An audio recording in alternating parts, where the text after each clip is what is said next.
Kalau Anda punya utang, kaidah utang itu sederhana.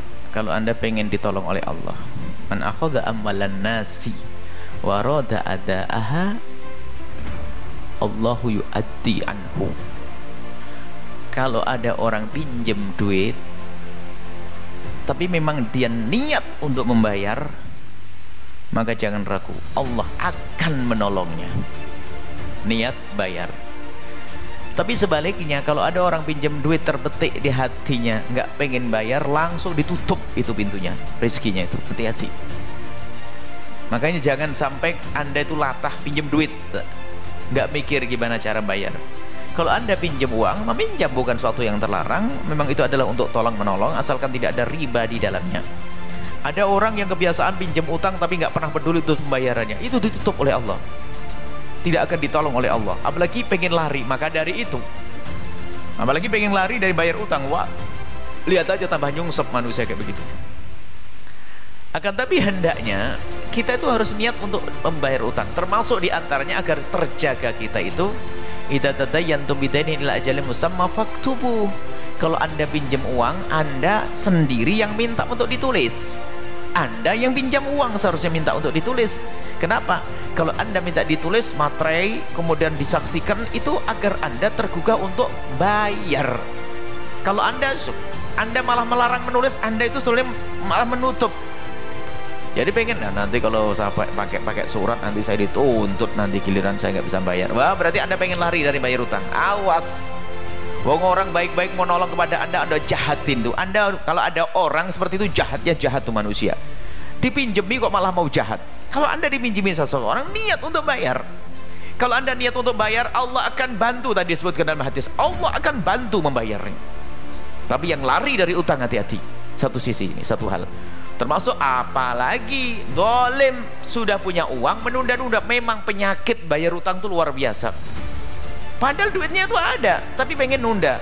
Apalagi oleh setan dibuai. Wah, dia punya banyak duit kok, dia orang kaya, nggak apa-apa, jangan dibayari deh, ntar aja dah. Nggak ada, janji harus tepat.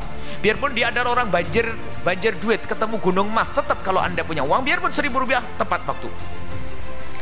Jangan biasa melanggar, khianat. Awas, hati-hati ini. Siapapun yang diuji oleh Allah dengan hutang, segera niat untuk bayar, dosa besar.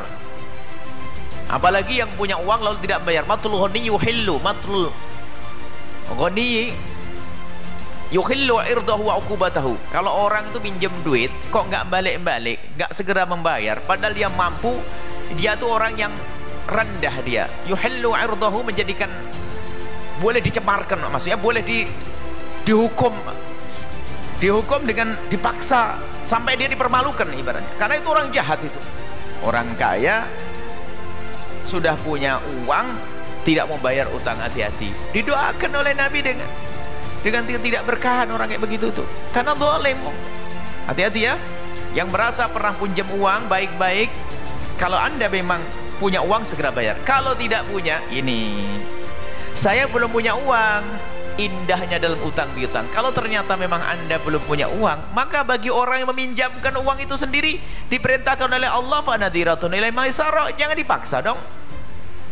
Semuanya punya kewajiban masing-masing. Bagi yang meminjamkan uang pun, jika memang yang pinjam uang orang yang tidak mampu, maka bagi yang punya uang tidak boleh memaksa, tapi harus memberikan tempo.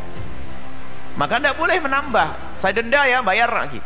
Ini semoga Allah mengampuni. Orang katanya ustadz mungkin ngajinya kurang, jadi riba nggak mau, tapi yang terlambat bayar utang didenda. Sama orang, saya tidak mau makan nasi tapi makan lontong. Ada apa kita? Ada. Semoga Allah mengampuni. Dan ini masyhur, itu masyhur dan banyak orang tahu ya begitu. Kalau riba nggak mau, tapi minjemin duit, kalau orang yang bisa bayar nanti apa? Didenda. Oh iya, sama itu ya. Makan, nggak mau makan nasi tapi makan lontong, ya itu, makan ketupat, ya nggak boleh. Jadi kalau ada orang tidak bisa membayar uang Anda, utang Anda, maka wajib bagi Anda berikan tempo. Kalau dia ternyata zalim, urusan dia dengan Allah. Anda tak perlu caci maki, karena dia nggak mungkin dipaksa. Kamu harus mencuri untuk bayar utangmu, nggak bisa. Kamu harus merampok bayar utangmu, nggak bisa. Fanadhiratun ilai maisarah, wajib kita yang punya uang memberikan tempo. Kemudian setelah itu, bagi yang punya utang, Kalau memang tidak punya, Anda harus terus terang dong, jangan diam-diam. SMS tidak dibales, SMS tidak dibales, ya bikin nek lah itu, tambah marah. Oh, sudah nggak punya uang, Anda mohon maaf saya belum ada, saya janji 4 bulan, memang saya harapan 4 bulan sudah punya uang, tapi mohon Pak, kok saya belum punya. Lah kemudian dia tidak bisa nerima, ini babnya beda. Anda harus nerima, karena mereka dia tidak percaya. Masalah nggak percaya, kepercayaan nggak bisa dipaksain. Dia marah-marah, nggak mungkin kamu udah punya duit. Dan betul saya nggak punya duit. Karena apa? Ada indikasi, ada korina, ada sebab dia mengatakan dia tidak percaya. Sebab mungkin apa? Wong motormu baik, cincinmu gede misalnya, bagus, bajumu bagus, maka dia ngomong begitu. Jadi Anda kalau memang betul-betul tidak punya uang, yang ngomong yang sesungguhnya.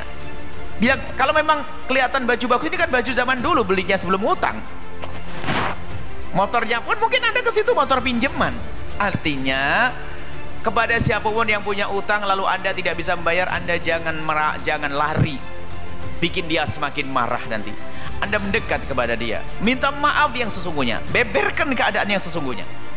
Kalau Anda dengan adab yang baik, dengan akhlak yang baik, akan lembut hatinya. Tapi kalau di SMS nggak balas, terlambat balasnya besok, waktu pinjem aja SMS-nya sehari 16 kali, giliran boy tadi manusia nggak bener ini orang, adabnya nggak ada.